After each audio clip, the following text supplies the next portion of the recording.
Pregnant వచ్చినప్పటి నుంచి ఇదే హాస్పిటల్ కన్సల్ట్ అయ్యాను. ప్రతి ఆమె చెప్పిన టైం టు టైం అటెండ్ అయ్యాను. ఎటువంటి ప్రాబ్లం లేదు. ఇప్పటి వరకు ఈ రోజు ఆపరేషన్ అయినంత వరకు కూడా ఇట్లాంటి ప్రాబ్లం లేదా మేము ఫుల్ భరోసా ఇచ్చింది మాకు. అని మేము ఇంకా కాన్ఫిడెన్స్తోనే ఉన్నాం. ఈరోజు వచ్చింది యాక్చువల్గా నేను చేసిన చిన్న తప్ప ఏంటంటే మేము గవర్నమెంట్ హాస్పిటల్ పోయినాం. ఆ రిపోర్ట్ అనేది ఇలా నైట్ వచ్చినప్పుడు మేము ఆ డాక్యుమెంట్ చూసింది. అందులో మీరు గవర్నమెంట్ హాస్పిటల్ ఎందుకు పోయారని కూడా మమ్మల్ని క్వశ్చన్ వేసింది. మేడం మీ దగ్గరికి వస్తున్నాం కానీ మేము క్వశ్చన్ వేసినాం. ఆమె మరి రేపు వస్తాం మేడం అంటే లేదు మీరు మళ్ళీ పోతే గవర్నమెంట్లో చేయించుకుంటాం అనుకుంటూ ఏమనుకుంటాం. మీరు ఉండండి ఈరోజు ఇక్కడనే ఉన్నట్టు రేపు పొద్దున్నే ఆపరేషన్ చేస్తాను.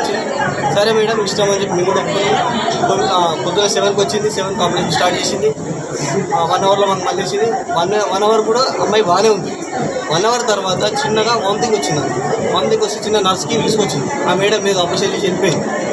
ఆ పొద్దున వచ్చింది ఆపరేషన్ చేసి వెళ్ళిపోయింది. మళ్ళీ ఆ నర్స్ ఎట్లా ఫోన్ చేయగానే ఆటోమేటిక్గా వచ్చింది. ఆమె తీసుకొని మళ్ళీ ఆపరేషన్ థియేటర్కి వెళ్ళింది. ఆపరేషన్ థియేటర్కి వెళ్ళిన తర్వాత కూడా మళ్ళీ ఏం చేస్తున్నాను ఇంటెన్షన్లో బయటనే ఉన్నాం. మాకు తెలియదు కదా సార్. బయటనే ఉన్నాము.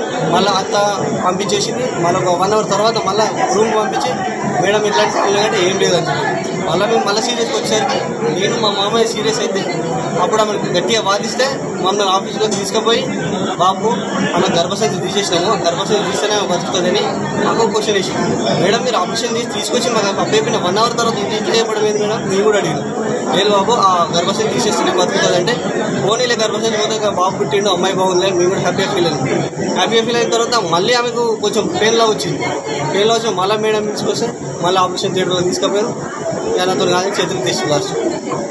ఇట్లా మేము మా కోసం కొట్లాడతలేము. ఇక్కడ ఉన్న పేషెంట్స్ కోసం కొట్లాడుతున్నాం. మేమన్నా కనీసం మా అమ్మాయి చచ్చిపోయింది. ఈ ఉన్న పబ్లిక్ బతికించి మీ మిత్రుల్లో కొంచెం చెప్పాలని విజ్ఞప్తి చేస్తున్నాం.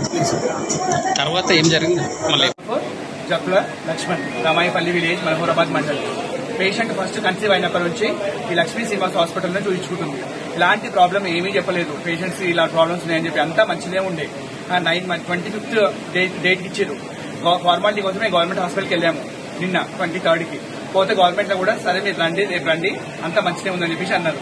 కానీ మళ్ళీ మేము ఇక్కడ నైట్ కొంచెం పెయిన్స్ రావడంతో ఇక్కడికి వచ్చాము. మళ్ళీ హాస్పిటల్కి వస్తే అప్పుడు కూడా అన్ని మంచిదే ఉన్నాయని చెప్పేసి అన్నారు. అని చెప్పేసి మార్నింగ్ 7 o'clockకి సిజరీన్ చేసారు. సిజరీన్ చేసిన తర్వాత మంచి డెలివరీ అయిపోయింది. బాబు మంచిగా ఉన్నాడు. 1 అవర్ దాకా పేషెంట్ కూడా మాతోనే ఉన్నది. 1 అవర్ తర్వాత వెంటనే బ్లీడింగ్ స్టార్ట్ అయిపోయింది. కంటిన్యూస్గా బ్లీడింగ్ స్టార్ట్ అవుతుందని చెప్పగానే మళ్ళీ ఒక నర్స్ వచ్చింది. డాక్టర్ కూడా రాలేదు. అప్పుడు నర్స్ వచ్చి ఇంజెక్షన్ ఇచ్చింది. ఆ బ్లీడింగ్ అవుతుంది కూడా కంట్రోల్ కాలేదు.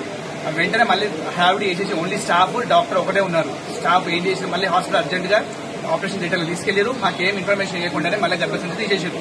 గర్భసంచి తీసేసిన తర్వాత ఇక అప్పటి నుంచి అమ్మాయి మొత్తం అన్కాన్షియస్ గానే ఉన్నది. మళ్ళీ ఆక్సిజన్ పెట్టారు. బ్లడ్ ఎక్కిస్తున్నారు.